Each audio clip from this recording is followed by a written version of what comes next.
नमः संस्कृताय। साथियों, आज हम संस्कृत में संख्या के विषय में चर्चा करेंगे। संख्या से संबंधित कोई भी प्रश्न हमारा गलत नहीं हो, इसके विषय में हम चर्चा करने वाले हैं और सीखने वाले हैं कि संख्या का प्रयोग किस प्रकार से करते हैं। और धीरे धीरे हम सभी विभक्तियों में बात करेंगे। शुरू में हम बेसिक से लेकर के चलते हैं।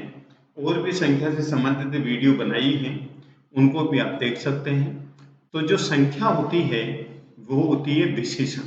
संख्यावाचक विशेषण आपने हिंदी में पढ़ा होगा, निश्चित संख्यावाचक विशेषण और अनिश्चित संख्यावाचक विशेषण। हम दोनों ही तरह की संख्याओं के विषय में बातचीत करने वाले हैं। तो आइए जानते हैं।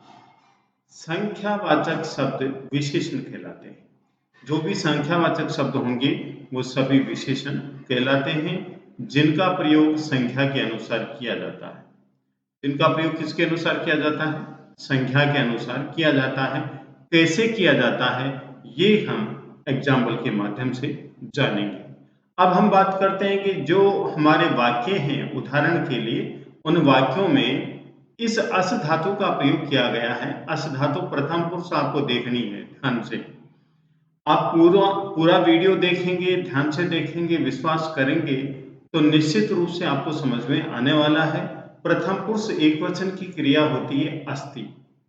अस्ति का मतलब है। कोई भी प्रथम पुरुष एकवचन जो कर्ता होता है और जहां पर है हम क्रिया की पूर्ति करना चाहते हैं तो वहां पर अस्ति का प्रयोग करेंगे। स्थे का मतलब दो हैं और शंति का मतलब बहुत सारे हैं। अब इस क्रिया का प्रयोग भी हम करने वाले हैं, जिससे आपको ये क्रिया भी समझ में आएगी और संख्यावाचक शब्द भी समझ में आएंगे। अब देखिए, जो संख्यावाचक शब्द है एक को पुल्लिंग में बोलते हैं हम एक है, स्त्रीलिंग में बोलते हैं एका और नपुंसकलिंग में बोलते हैं एकम। ठीक है। दो को पुल्लिंग में बोलते हैं हम द्वौ, स्त्रीलिंग में क्या बोलते हैं? द्वे, नपुंसकलिंग में भी द्वे बोलते हैं। तीन मीन्स थ्री। तीन को पुल्लिंग में बोलेंगे हम त्रय, स्त्रीलिंग में तिस्त्रय और नपुंसकलिंग में त्रीणी बोलेंगे। इन मात्राओं का जरूर ध्यान रखना है। और नेक्स्ट है चतुर का मतलब चार, फोर। चत्वार बोलेंगे पुल्लिंग में और स्त्रीलिंग में चतस्त्रय और नपुंसकलिंग में चत्वारी बोलेंगे। ठीक है। अब ध्यान से देखना है, हमें क्या देखना है कि इनका प्रयोग किस प्रकार से करते हैं। इनका प्रयोग किस प्रकार से करते हैं हमने जान लिया। अब आपको एक बार पुरुष के विषय में और बता देता हूं। देखिए, उत्तम पुरुष के तीन कर्ता होते हैं, अहम, आवाम, वयम। मध्यम पुरुष के तीन कर्ता होते हैं, त्वम, युवाम, यूयम। इनके अलावा जितने भी इस दुनिया में कर्ता के रूप में कोई भी शब्द आता है वे सब के सब प्रथम पुरुष के कर्ता होते हैं। ठीक है। अब देखिए आगे, क्वेश्चन नंबर 1 है। यहां पर लिखा हुआ है फलम का मतलब एक फल, अस्ति मीन्स है, एक फल है। अस्ति का प्रयोग कैसे किया गया? क्योंकि इसके आगे जो फल है होने के अर्थ में कितने फल है? एक, तो फलम अस्ति। ठीक है। अब यहां पर हम एके का प्रयोग करें या एका का प्रयोग करें या एकम का प्रयोग करें। देखिए, फलम नपुंसकलिंग है और एक वचन है, तो नपुंसकलिंग एक वचन क्या है? यहां पर एकम है, इसलिए हम यहां पर यूज करेंगे किसका? एकम का। एक है पुल्लिंग है और एका स्त्रीलिंग है। आप ऊपर देख सकते हैं और हमने ये सीखा भी। तो फर्स्ट क्वेश्चन का आंसर हो गया हमारा एकम, ये आपको जानना है। ठीक है। अब आगे देखिए, आगे लिखा हुआ क्या है ये देखिए, बालक है, अस्ति, बालक है, बालक है। अब हमें देखना बालक क्या है? संज्ञा है। संज्ञा किसको बोलते हैं? जो भी नाम होता है naming words are called noun. जितने भी नाम हैं वो संख्या कहलाते हैं। यहां पर बालक है, ये संज्ञा है। कौन सी संज्ञा है? जातिवाचक संज्ञा, जिसको आप इंग्लिश में कॉमन नाउन बोलते हैं। तो बालक अस्ति, यहां पर बालक पुल्लिंग है और एक वचन है। पुल्लिंग है और एक वचन है, तो यहां पर हम यूज करेंगे क्या? एक है। क्योंकि बालक पुल्लिंग है इसलिए हम यहां पर एक यूज करेंगे। एका यूज नहीं कर सकते क्योंकि एका स्त्रीलिंग शब्द है और एकम नपुंसकलिंग शब्द है।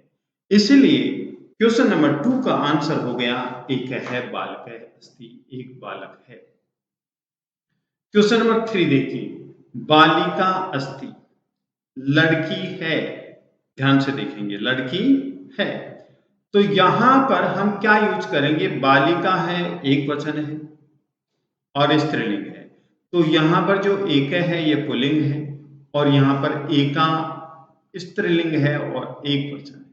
तो यहां पर हम प्रयोग करेंगे एका बालिका अस्ति, एक लड़की है। ठीक है, अब हम चलते हैं क्वेश्चन नंबर 4 की तरफ। क्वेश्चन नंबर 4 में लिखा हुआ है फले स्थे।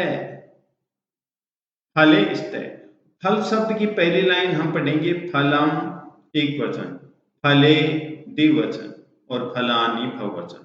तो देखिए फले द्विवचन है, द्विवचन का मतलब दो, और यहां पर जो स्थे प्रयोग की गई क्रिया है ये भी द्विवचन में है। आप देख सकते हैं स्थे, देखिए ये रही अस्ति स्थे, द्विवचन है, प्रथम पुरुष द्विवचन है। तो यहां पर भी जो फले हैं प्रथम पुरुष द्विवचन है, फले, और इसी के अनुसार क्रिया ये यहाँ पर प्रथम पुरुष द्विवचन। फले स्थे का मतलब दो फल हैं, फलम फले, फले द्विवचन है, इसलिए यहां पर जो फल शब्द है वो क्या है? नपुंसकलिंग है और द्विवचन है। इसलिए हमें नपुंसकलिंग द्विवचन का प्रयोग करना होगा द्वे। क्या करना होगा? द्वे। आप पूछेंगे द्वे का प्रयोग क्यों किया, द्वौ का क्यों नहीं किया? तो इधर देखिए हम पहले जान चुके हैं कि नपुंसकलिंग द्वे शब्द इस प्रकार से लिखते हैं, द्वे। स्त्रीलिंग में और नपुंसकलिंग में दो शब्द हैं वो सेम है। ठीक है, पुल्लिंग में द्वौ, स्त्रीलिंग में द्वे और नपुंसकलिंग में द्वे का प्रयोग किया जाता है। ठीक है, अब आगे देखिए, आगे लिखा हुआ है बालका स्थे है। बालक शब्द पढ़ा होगा आपने, राम शब्द पढ़ा होगा या देव शब्द पढ़ा होगा या जन शब्द पढ़ा होगा, सब समान चलते हैं।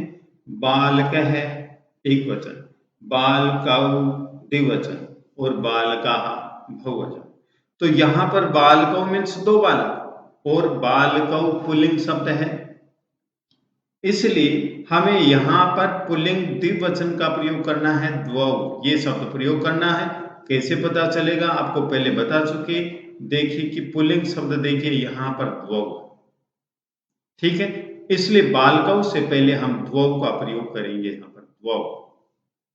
ठीक है, तो संख्या के अनुसार प्रयोग किया गया, बालकौ क्या है? संज्ञा है और द्विवचन, तो संज्ञा द्विवचन है तो हम विशेषण भी द्विवचन में यूज करेंगे। क्वेश्चन नंबर 6 देखिए, बालिके, ये भी द्विवचन में है, बालिके स्थे, दो लड़कियां हैं, बालिका बालिके बालिका। तो बालिके द्विवचन में है और स्त्रीलिंग में है, तो हमें दो शब्द भी स्त्रीलिंग में यूज करना है, द्वे, क्योंकि आगे जो द्वौ है ये पुल्लिंग में है और द्वि है ये मूल शब्द है। तो हमें बात करनी है क्या? द्वे लिखना है यहां पर। क्यों लिखना है? क्योंकि बालिके स्त्रीलिंग द्विवचन है, इसलिए हमें द्वे लिखना है। क्वेश्चन नंबर 7, फलानी संति, फल हैं, बहुत सारे फल हैं। फल शब्द फिर बोलता हूं, फलम एक वचन, फले द्विवचन और फलानी बहुवचन। अब यहां पर तिस तरह लिखा हुआ है, त्रय लिखा हुआ है और त्रीणि लिखा हुआ है। जो फल शब्द है वो नपुंसकलिंग होता है, फलानी बहुवचन है, तो इसलिए हमें इनमें से कौन सा यूज करना है? तिस तरह स्त्रीलिंग है, त्रय है पुल्लिंग है और त्रीणि नपुंसकलिंग है, त्रीणि। कैसे पता चला? देखिए इधर इधर देखेंगे आप तो आपको पक्का पता चलेगा, यहाँ पर त्रय पुल्लिंग है, तिस्त्र स्त्रीलिंग है और त्रीणी नपुंसकलिंग है। इसलिए हमें फलानी से पहले त्रीणी का प्रयोग करना है, तिस्त्र का नहीं करेंगे क्योंकि स्त्रीलिंग है, और त्रय का भी नहीं करेंगे क्योंकि पुल्लिंग है। हमें यूज करना है त्रीणी शब्द का जो नपुंसकलिंग है और बहुवचन है, क्योंकि 2 से अधिक जो भी संख्या होती है वह बहुवचन में होती है। तो हम यहाँ पर प्रयोग करने वाले हैं त्रीणी शब्द का।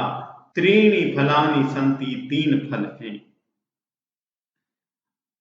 शायद आप बहुत अच्छी तरह से समझ गए होंगे।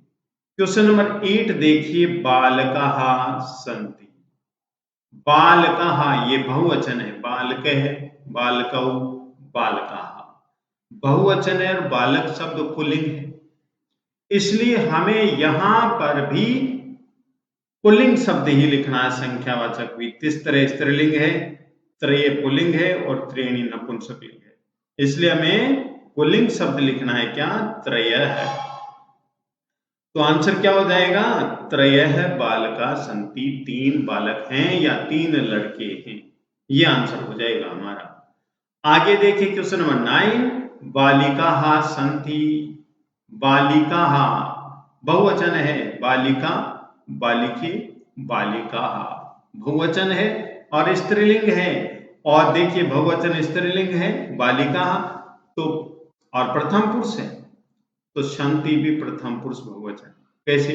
अस्ति, स्तः, सन्ति, बालिकाः सन्ति, बहुत सारी लड़कियां हैं। तो यहां पर भी बालिका से पहले हम संख्यावाचक जो शब्द है स्त्रीलिंग का ही लिखेंगे। त्रय पुल्लिंग का है, त्रीणी नपुंसकलिंग का है, तो हमारा शब्द यहाँ पर करेक्ट होगा तिस्त्र है, ये आंसर लिखेंगे।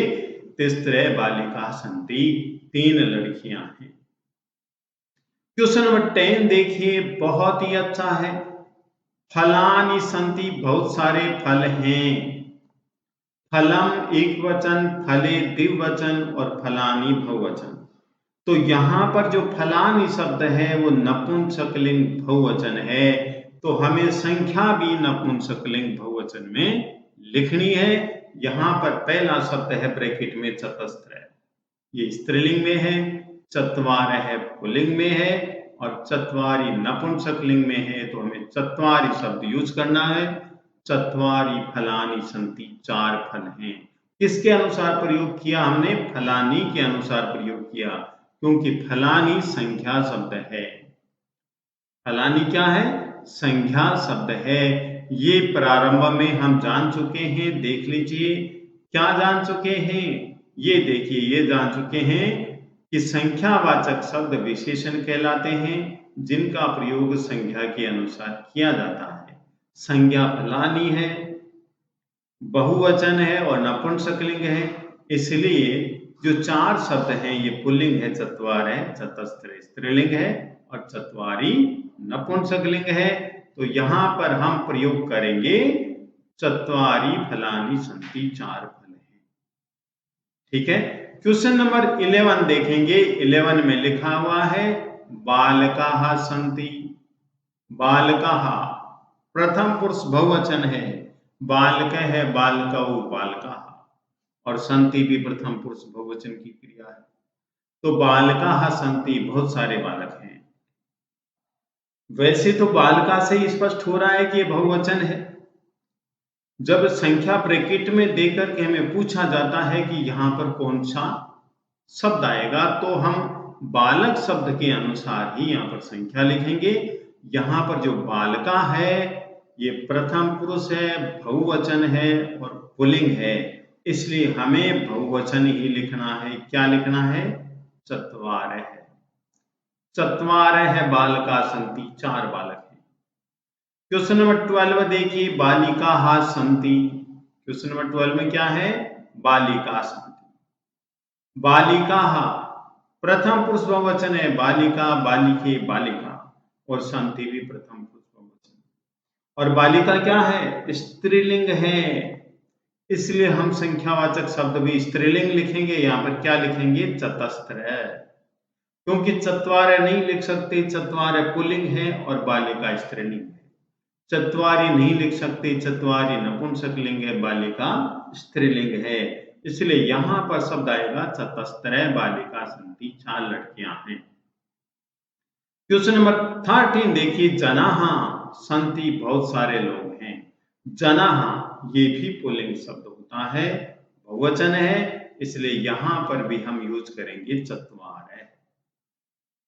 तो दोस्तों ये है हमारा जो एक शब्द है, द्विशब्द है, त्रिशब्द है, इनका प्रयोग कैसे करते हैं प्रथमा विभक्ति में। तो ये हमने अभ्यास किया है और अभ्यास करेंगे तो हमें फुल मार्क्स प्राप्त हो सकते हैं। धन्यवाद।